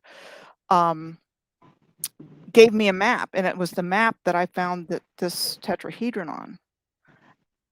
And so we did some traveling together, and that was really when I started to wake up to all of this, and I started to get the Moorish stream of information in. Okay. And if I said the wrong thing or made a mistake or something, he would send me Rasbay and so a whole lot of the Moorish teachers, and I was interested. I would watch that, and he was a member of the Moorish Holy Science Temple, and like I said, I just wanted to know the truth. Right. And we took a trip down to Dallas, Anne and Osiris and I, and I was on the way to Rockwall, but we stopped by Dealey Plaza because I had read that there was an ancient rock wall in Rockwall, Texas. So I went looking for the wall, and guess what? Nobody knows anything about it. Found that out when we got there, but on the way we stopped by Dealey Plaza, and I'm looking at the school book depository on one corner. I'm looking at the jail that Harvey was in on another one, and then the place where he was shot right next to it. It was like claustrophobic. It was so close together, and I'm looking around at that. I'm like, this just doesn't make any sense. And it was based on that trip that I started to, because I didn't have any opinions about Freemasons up until that point. None. And then I Googled JFK and Masonic involvement, meaning the Freemasons, in the assassination. And I found an article that talked about Western Freemasons. And it was from that point on that I knew that there was something majorly wrong with that picture. Yeah. And so, and then I learned about Moorish Masons from Osiris, the 360 degrees. And I just started looking for information about the Moors, just really hungry for it. And so I watched the teachers that he sent, and you'll have to forgive me. My mind is blanking out right at the moment. It's okay. Listen, I'm not gonna. It's hot, and it's and I'm tired. We are tired. I tell you one, yesterday, I had when I was in, they know I like to share books and stuff. So yesterday, switching subject. So yesterday, we were passing someplace, and I asked if we could pull over, and we went to this place, and they sold crystals and different things. It was sort of off the beat. It wasn't it was in Sedona, but it wasn't in that. It was in the outskirts of Sedona, and it was the most amazing place. And so we went in, and I ended up with two books. One is in my room, but this one is called The Path of Least Resistance, and it's by Jesselyn, Jessellynn Desmond, Desmond. And I did not know, because I was trying to figure out which book I wanted to get of the two that were there. And Cynthia suggested I get the other book, and somehow I was drawn to this, so I ended up getting them both. And then I decided I was going to have a reading. And so I told the lady, well, okay, I want to get a reading. And she said, well, the person that's doing the readings is busy right now, but if you can wait like 15, 20 minutes, she'll finish this appointment and she can take you. Long story short, turns out that the one that did my reading was the author of this book. And I had an amazing epiphany and awakening in that space. Like they say, the space, I guess, it's very magical when you're in Sedona. When we saw and I wanted to pull up a couple of more pictures, as because we're tired. I took a lot of pictures. I took pictures out the window that I absolutely, I didn't upload them, but some of the beautiful things that we saw, just, on our way, this kind of, that this doesn't even give it any justice, because especially the red rocks, and this here, I don't know whether that's but that's flat too, sort of, Michelle. I don't know what this is. It's yeah. I mean, like I said, I've been looking at these things for years, and I'm all I know is what you're seeing here. These formations. So I gave Cynthia a book. Yeah, she came up here with it. Yeah, the Sedona grid on it, and there's a landscape pentagram on one side of Airport Mesa, and there's a landscape hexagram on the other side. And so these are part of that. It's a sacred geometric landscape. Yeah, the book is called Sedona. What's it called? It's called Sedona of the Star People. Yeah, City of the Star People. Yeah, City of the Star People. So, and then I don't know if I have lots of pictures, but I just kind of this is just a few of the things that I was able to load up. And like, again, the cactus that I talked about, we have to joke about those, but they're everywhere. And they're very ancient and old.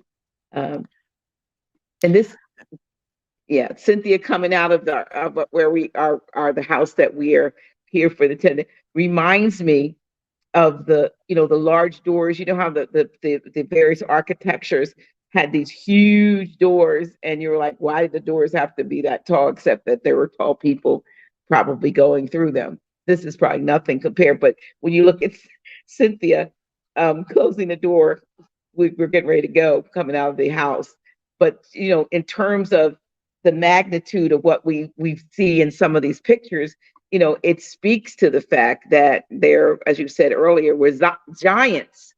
There were huge people, and they were very technologically advanced. You know what I mean? I tend to believe in the ice wall theory of those, beings being on the other side of, some they were here, but they had to flee for whatever reasons. But I just think that, we have been so, I know we've been so lied to, that it's very hard for some folks to fathom that somebody who's supposed to allegedly, we think of government, we think of who takes care of you, and that's couldn't be further than from the truth, rather. They do take care of you when they want to get rid of, when things happen, they take care of things. But, we don't see things in terms of cover-ups, and we have belief systems. And so much of the original beautiful Moorish architecture has been destroyed. And but again, Moorish architecture is also what you would consider, Greco-Roman from our historical narrative. It's all the same civilization. All the courthouses and government buildings that have, porticos and columns, like we were looking at in Prescott, big Corinthian columns, in stone, and some in wood. But these, Prescott has beautiful buildings here like that. But where I'm going with that is that if you look at pictures of like, for example, there were 3 historic amusement parks on Coney Island. Probably the best known is Luna Park, but there were 2 others there. And if you look it up, historic, amusement parks of Coney Island, the architecture is incredible, electric lights everywhere, but also Moorish with minarets and onion domes and things like that. And even the Luna Park there today on Coney Island isn't anything like what it was. But that was all original infrastructure. And when it came time, it was either destroyed by fire or, torn down for some reason. Raised, as they say, for whatever reason. But that's just how they covered all of this up, this original beautiful Moorish civilization.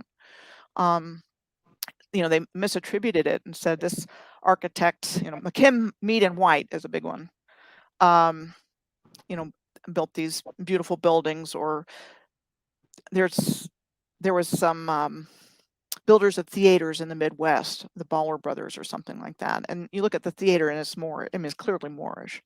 So they just, gave them a new attribution and carved a date in the cornerstone or something like that. Yeah, somebody said those older prisons were castles, and so, yeah, and they turned them into asylums and so forth when they were doing what they were doing.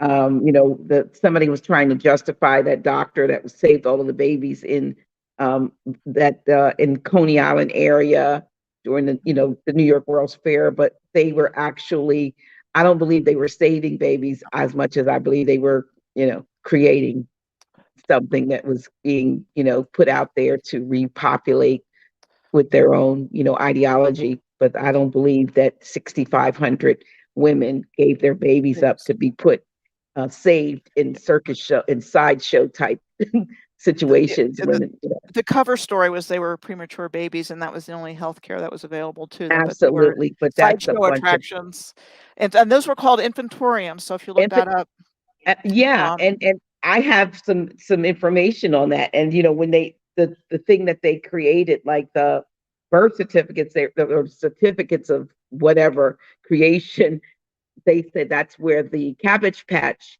Kids thing later on, when they created Cabbage Patch dolls, it was based on what had been going on back then. And they gave you a certificate of what was it? Almost like creation, as opposed to, you don't have a specific date when this child was born. It was, and why were they going to other people with like a doll or like a dog if they belonged to families who were trying to save their premature babies? Absolutely. I mean, the 19th century was just a mess, with all the things that were going on and the reset historical timeline, and the elite that are trying to hoard everything, and orphans, and there's just so much that was going on then. And again, we've all been lied to about everything. So yeah, so here's what I know you can't see it, but I'm gonna read it. Baby incubators at New York World's Fair, June 14th, 1940. It says at the top, and there's a picture of a baby. And then it says, this is to certify that baby, and then they have Catherine Ash received its start in life at the Baby Incubators Institution at the New York World's Fair in the summer of 1939. We, the undersigned, are proud and happy to present this certificate to the above named baby with our best wishes for its, not her, its continued good health and success in life and in the state spot. This is what they used to give. That doesn't sound like a birth. Received a start in life, at the Baby Incubator Institute in the summer of 1939. Well, when was she born? That's their test tube stuff. And then there's the whole thing with the orphan trains, and those got started in New York in 1854. Charles Loring Brace was behind it, and then it was subsidized by like the Astors. These are children, some of the orphan trained children. Yeah. So the elites, and P.T. Barnum was another one. Yeah, I mean he's really squirrely. Not good people. Yeah, and so we think it was one thing, and it was, you think the circus was coming to town to entertain, and there was probably nefarious stuff going on with the children. And there was an estate that P.T. Barnum owned that was clearly Moorish, and it burned. I can't think of the name of it, but it was I can't think of the name. But if you look up P.T. Barnum, it would be in there. This palatial home. General Tom Thumb, the little guy, was a York Rite Templar.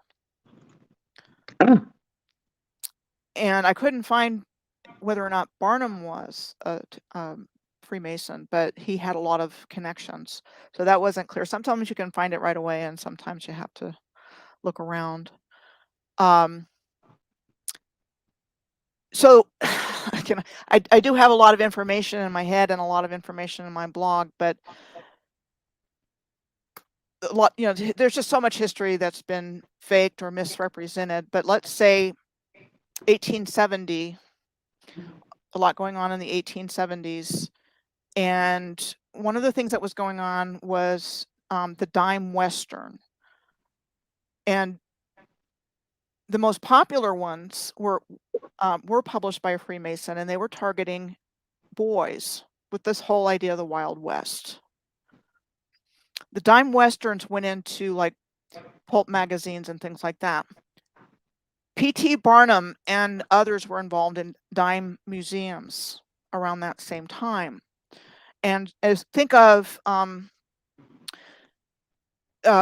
Ripley's Believe It or Not, but just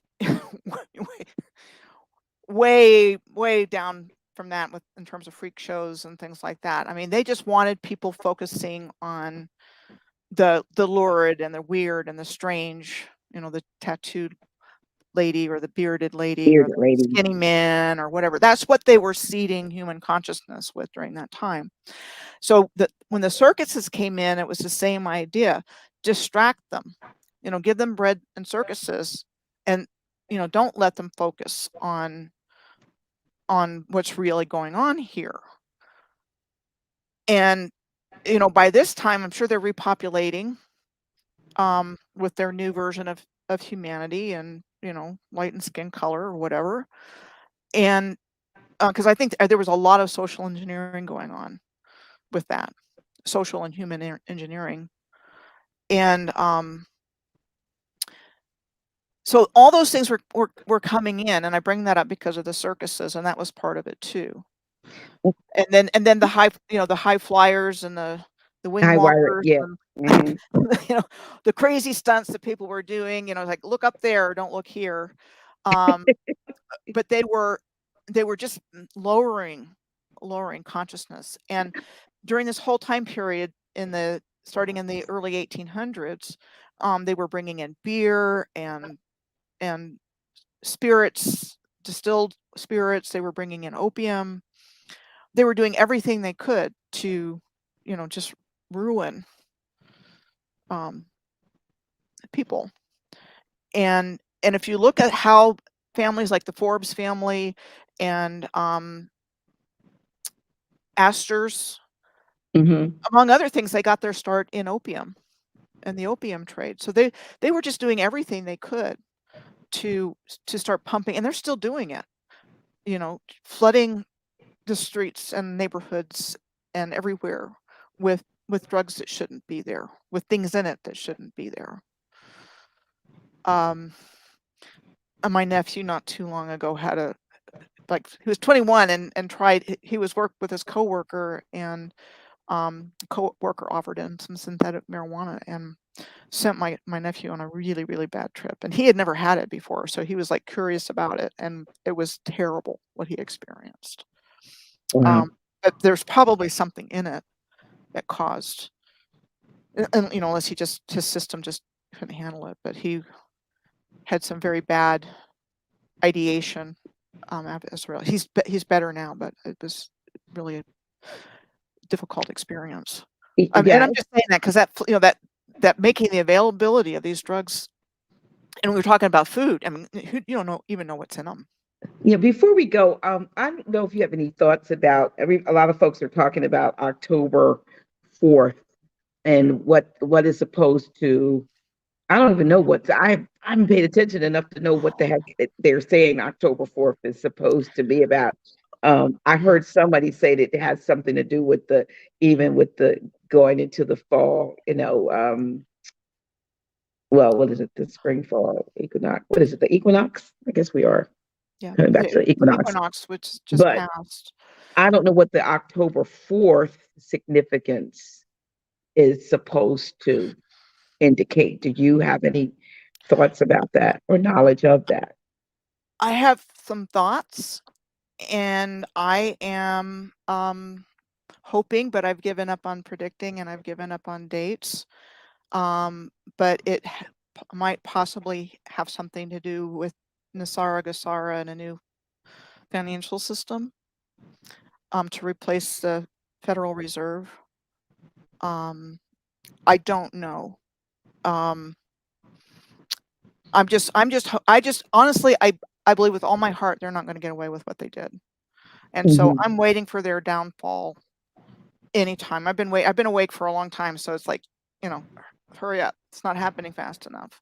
Yeah, so somebody says it's the EBS, the emergency broadcast system, but so supposedly, if that happens, they've been saying this for years, there's going to be hours and hours of broadcasting truth. Okay. But like I said, I've heard that for a long time, so I've Me given too. up. Few years. I've given up predicting. All I can say is they're not going to get away with this. They're just not.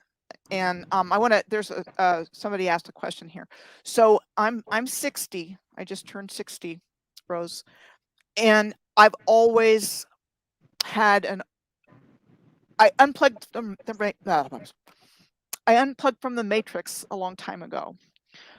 And so I was raised in a suburban area outside of Washington, D.C. in Rockville, Maryland. My parents were teachers.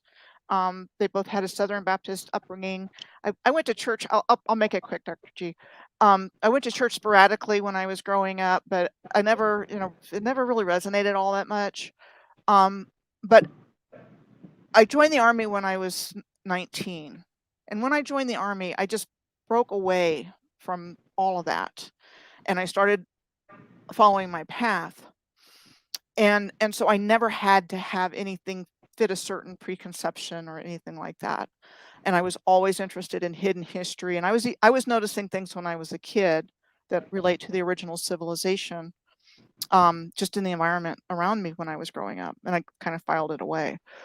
But I just feel like once I started getting different streams in and started having a bigger understanding, I just felt like, okay, I've got to get this back out, because we've been misinformed, and we make decisions based on the information, and it's just offering a different. And I try not to tell people, I try to show people. And that's the best way, to do it, in other words, live your truth. Anybody who says one thing and does another, to me, is hypocritical.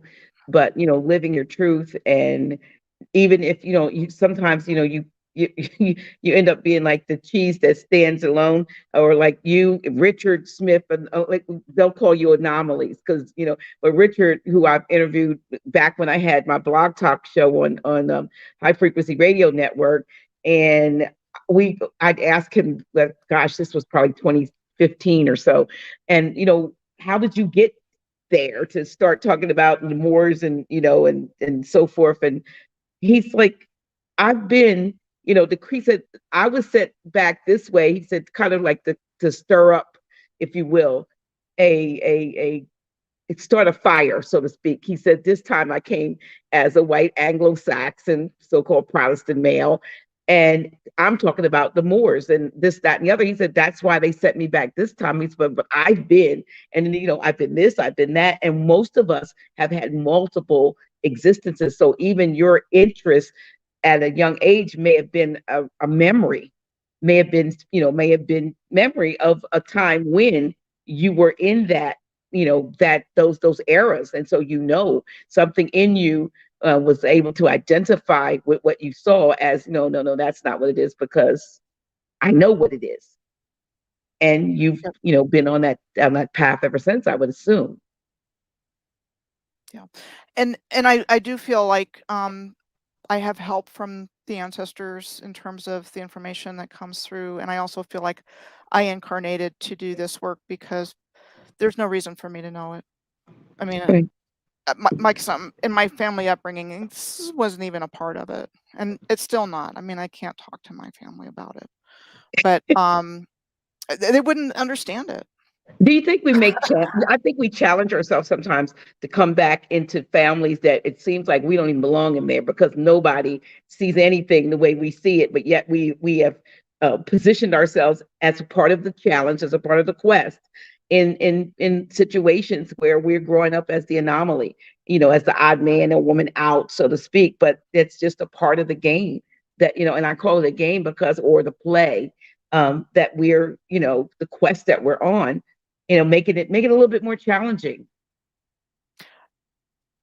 Very much so. And then the other thing is, I've never done anything like this in my life up to June of 2018 when I started blogging and making videos, but I just knew I had to get this information out. I had collected the information from 2016 to 2018. And coming here was like coming to this area in Arizona was where it all came together for me. And I had a lot of synchronistic experiences that supported me in doing this work. So again, I just want to make it clear, I completely embrace the Moorish paradigm. It's the only thing that makes sense in this world. And the big secret is everything is based on it, including the greed of the controllers that come in and mine the gold and the silver and all these they're just wherever it's going, and somebody knows the truth, whether it's 33rd degree Freemasons or secret society, kings and queens, whoever. The last thing I want to ask you about, though, as we wrap up, in the recent the last several weeks, we've had several major disasters, or a month or so. We've had Maui, we've had Libya, and we've had Morocco. Turkey. Okay, she said Turkey. Okay, so do you see a connection at all with these cataclysmic events, allegedly, as something that, as Jerry said, nature's kicking butt instead of tapping on the shoulder? Or do you see these nefarious organizations behind using their technologies and so forth to create this kind of destruction and chaos and loss of life? They've been doing it for a long time. I think weather warfare, fires, earthquakes, tornadoes, hurricanes, I think that's all part of technology that they have that they use. So they're not doing anything different. I think the difference now is more people are waking up and can see what they're doing, and they know they're going to get caught, so they're just throwing it all out once. They want to bring in their Agenda 21, 2020, 30, whatever, however many agendas they have. It's like, okay, we're going to bring it in now. Yeah, now. Like, just But call it out. wasn't Yeah. supposed to be that way. It was supposed to be like boiling frogs and, slow roll. You don't know Of you're in all the this pot stuff, burning and you until don't, it yeah, and gets you don't hot. know Too what late. hit you. But they hate they hate the highest version of humanity, whether the original people, the Moors, the original civilization, even though they harvest it and harvest humans, they don't like it. It's like this love-hate relationship with everything. So, when you look at the 33rd degree Western Freemason Shriners, and they're driving around in their little cars or whatever they're doing, it's like and the titles they take for themselves and whatever, it's like they're emulating the Moors and the Moorish tradition, but they're not. They're not. They can't be. They can't be the operational Moors. They're just, or Masons. They're the speculative ones, and they're the ones that invert that knowledge and wisdom and use it against humanity.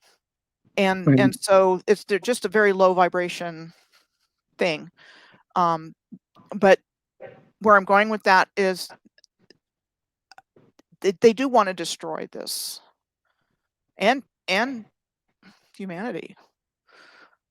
But like I said, they're not going to get away with that, and they've been working hard at their plans for a long time, but they're being exposed.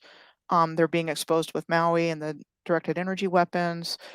They're being exposed with the earthquakes, with the chemical spills, the East Palestines, and the different things that have been happening.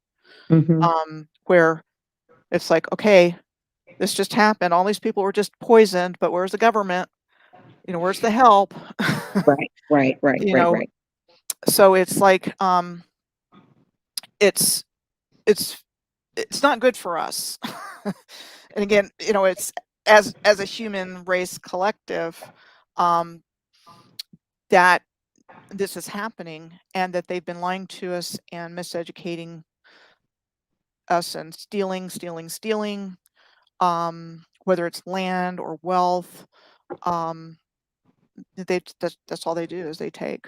And Right. they're finally, again, it's finally coming out to more and more people that something's wrong. Absolutely. I agree. And want to end with this. One of the things that the woman Jessalyn Desmond, who wrote the book The Path of Least Resistance, who did my reading yesterday, said something to me, and I feel I want to share it as something that might be helpful to us as a collective of humanity. Is that she told me, she said, told me I had to get out of my head and get things into, start dealing at the heart level more. And I feel strongly too that as a collective, that's where we need to come from, because they try to generate hatred and discord, not only against, whether it's your skin complexion or whatever you call your ethnicity, but just even in families or across genders. And we've got to ignore all of those things that are trying to press us towards, discord, and fight back with love. And it seems like, well, and even for me, like I gotta learn how to love the person that cuts me off on the road. And one thing she said to me was, when they do things, or think people do things that hurt you or make you feel, as if you've been, injured or wounded, she says, don't reciprocate. She said, send them love and light, because that's really what they need from a reflective standpoint. And I want to say that to those of you that are listening, either, listening to this live or listening to the replay, that, I'm going to do it. I'm going to start doing more meditation so that I could, center where I'm coming from in the heart space. And we see that as an important place, even if you looked at the so-called, biblical descriptions of Jesus, Yeshua, you would always see the heart sitting out. That was significance. It says that the heart is, is deceitfully wicked, but it also is, I think, the greatest weapon of mass construction. If you love, you know, outside of the parameters of because you love me back. But if you love just for the sake of love and see each being as a reflection of yourself, then that fits the do unto others as you would have them. And I think we could turn things around because they want us to hate each other. They don't want, you know, as we would call a modern European woman sitting on somebody said, our warrior station, you know, talking about this. Well, why not? If you're speaking truth, you could be a striped, you know, cow or zebra. If you're telling the truth, I want to hear it. It comes from us not loving ourselves. And so we find it difficult to put that love out. So I for one am going to be working harder on being heart-centered, being more heart-centered. I mean, they're studying this, like Heart Math Institute and other places have been studying this for years. And it's the main thing that we all have a heart, but we don't use it in the right way. And it's not only killing some people whose heart is bitter, but we're spewing bitterness out and not allowing ourselves to be a cohesive unit that we can overcome this stuff. So I just want to put that out there that, you know, I'm about that love. I have to stay, you know, that's where I'm working to get there, you know, and I appreciate anyone, you and anyone else who is walking in their truth. And it's in spite of, and I appreciate that and respect you for that, Michelle. And I agree with you 100%, Dr. G. And I started with that understanding, and as I'm doing it's still hard because I'll be doing my research and when I first started, it's like, what happened to the Moors? Because I knew it was a Moorish civilization. It's like, what happened? And then as I continued to do my research, I could see what happened. And it's like, but my understanding at this point in our existence as a human collective, being in that heart space is our real where we want to be and our challenge. Right. And you know, for those evildoers, something is going to take care of them. And I do believe that. I think justice is coming. And that's part of the October 4th thing. If it happens, yeah, I'm ready. I hope it happens on October 4th. Well, listen. But as far as our relationships, because the controllers have pushed race and religion hard to divide and politics. And human beings and their normal beings wouldn't do that, but they've just been hammered and pushed. And that's why it's the way it is today. And you know, we're blessed or cursed, you know, take your pick, to be living in these times of awakening and change. And again, I invite those of you who don't know my work to check out my website, piercingtheveilofellusion.com. And then if you prefer watching videos, my YouTube channel is Michelle Gibson. And if you type in Moors, it comes right up. And I've been putting out content for over 5 years now. So I've got a lot of material. And it's too much to put all in one. But it is, you know, I absolutely embrace the Moorish paradigm. And we appreciate that. No question, appreciate no your doubt. research. Appreciate your research and your scholarly research too, not just research, but you know, your follow through on that. So thank you. We're 2 minutes, 2 hours and 3 seconds, and we did it. I don't know how the ending's gonna go because the beginning it didn't want to play my music or whatever, but I'm gonna try. Cynthia, you can put the pot on, Cynthia. No. They're waiting for me to make my spaghetti, my vegetable spaghetti. And thank you, Michelle. I'm sorry, my computer died too, and plus I'm so wet from sitting outside. She was in 105 degrees. Thanks for all you do. Absolute pleasure and joy to finally meet you all, and I know. meet you, KK Harper. Yeah, it was fun. And I'm glad to be able to show you around a little bit and hopefully shift your perception a little bit in the short time we had together. Thank you so much. I really appreciate you. Thank you. Bye-bye. Bye-bye. Bye-bye. Good night, everybody. Good night. So we're gonna okay. I don't know whether we're gonna get the screen come up, but y'all, thank you so much for being here. See that? I put the screen up and I put the wait a minute, Sue, I haven't even closed out yet. I put the I'm on a tablet. I'm on a what do you call it? This is a tablet. Cynthia won't even let me finish when she started running the room. But anyway, I told her to put the pot on this time. So thank you all.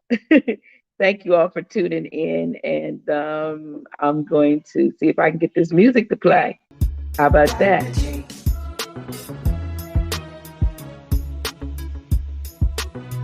Really?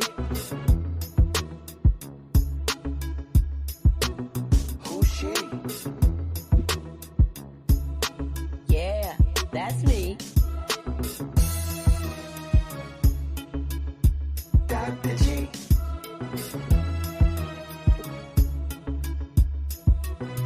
Really? Who's she? Yeah, that's me. Dr. G.